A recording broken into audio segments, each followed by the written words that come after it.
ভাইরা আমার, এই হাদিসটা যখন আল্লাহ রসুল বর্ণনা করতেছিলেন তখন আল্লাহ রসুল অনেক কাঁদতেছিলেন এবং এই হাদিসটা কান্না জড়িত কণ্ঠে বর্ণনা করলেন যে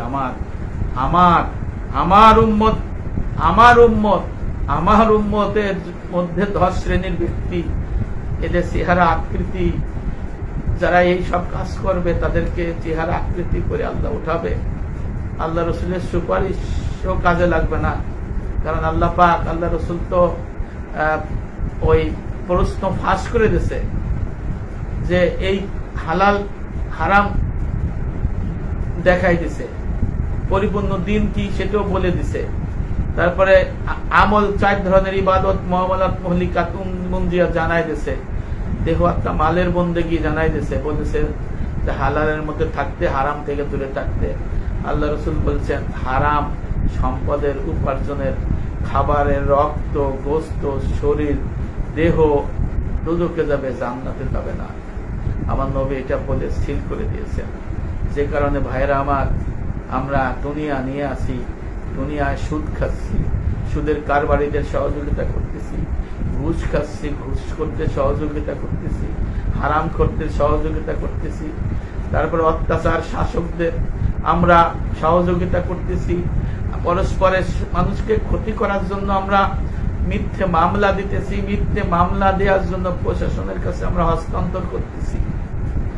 এই হলো আমাদের সমাজ, ফিতনার মধ্যে আমরা আছি। অথচ আল্লাহ রাসূল এদেরকে বলেছেন ময়দানে হাশরে এদের চেহারা বিকৃত করে দেবে, এটা দোজখী হবে, তাহলে এদের বিচারও হবে না, কারণ আগে ভাগেই তারা দোজখী। এই জন্য আবু বকর সিদ্দিক বলেছেন যারা ঘুষখোর, যারা সুদখোর তারা দোজখে যাবে।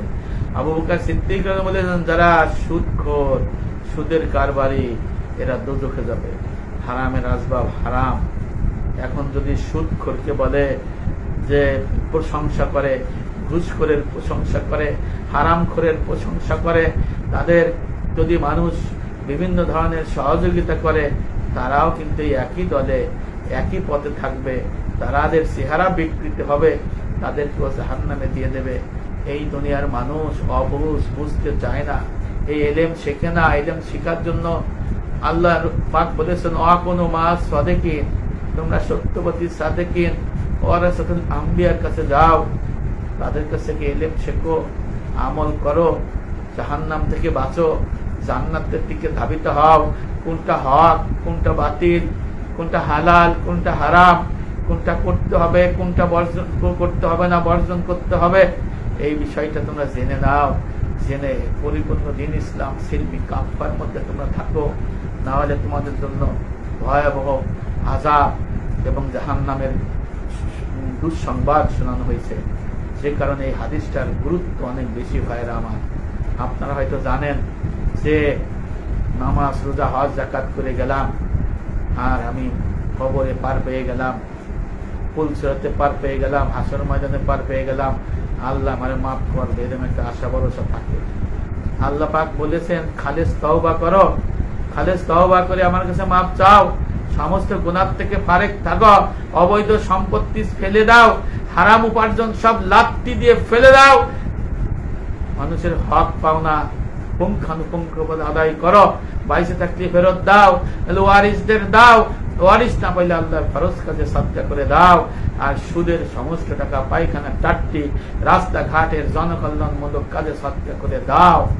কিন্তু এটা আমরা না করে আস্তাগফিরুল্লাহ পড়ে হজে চলে যাচ্ছি, নামাজ পড়তেছি, মরে যাইতেছি। অথচ আল্লাহ পাকের রাসূল ময়দানে হাশরে এদের চেহারা বিকৃত করে উঠাবে এবং তাদেরকে ভয়াবহ আযাব দিয়ে দোজখে নিক্ষেপ করবে, এর কোনো হিসাবও হবে না। ভাইয়েরা আমার, এই জন্য এই হাদিসটা যখন নবী করিম সাল্লাল্লাহু আলাইহি ওয়াসাল্লাম বলতেছিলেন এই সূরা নাবার 18 নম্বর আয়াতের ব্যাখ্যায়, তখন আল্লাহ রাসূল ঝরঝর করে চোখের পানি ফেলায় হাউমাউ করে কাঁদতেছিলেন।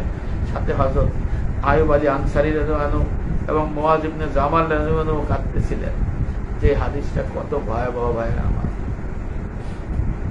এই জন্য আমরা সুদ থেকে দূরে থাকব, সুদের কারবারিদের থেকে দূরে থাকব, সুদের কারবারিদের কোনো সহযোগিতা করা যাবে না, সমর্থন করা যাবে না, ঘুষ থেকে দূরে থাকব, ঘুষের কারবার ঘুষ যারা খায় নেয় তাদের সহযোগিতা করা যাবে না, তাদেরকে সাহায্য করা যাবে না। যারা মিথ্যে মামলা করে, মিথ্যে মামলার জন্য সরকারের কাছে হস্তান্তর করে, তাদের শক্তি থাকতে শক্তি দিয়া বলতে হবে যে না, এটা করা যাবে না, না হলে অন্তর থেকে ঘৃণা করতে হবে, কিন্তু সমর্থন করা যাবে না।